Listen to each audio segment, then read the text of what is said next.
Syederun upaya pencarian terhadap Mursidan berusia 42 tahun, warga Gampong Batu Hitam, Kecamatan Tapak Tuan, Kabupaten Aceh Selatan, yang dilaporkan hilang di gunung setempat membuahkan hasil.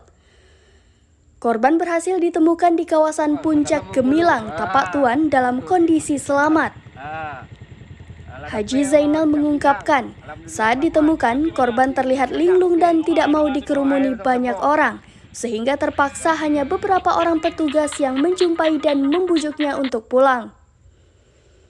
Menurut keterangan Haji Zainal, yang bersangkutan diduga kerasukan sehingga tersesat di kawasan pegunungan setempat.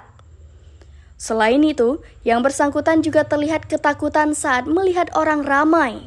Melalui serambinews.com, Kalaksa BPBD Aceh Selatan ini juga menyampaikan ucapan terima kasih kepada personil BPBD, Satgas SAR, TNI Polri, dan masyarakat yang sudah membantu melakukan upaya pencarian terhadap warga yang dilaporkan hilang tersebut. Dari Aceh Selatan, Taufik Zaz, Serambi On TV. Terima kasih banyak. Okey. Doa bersama-sama.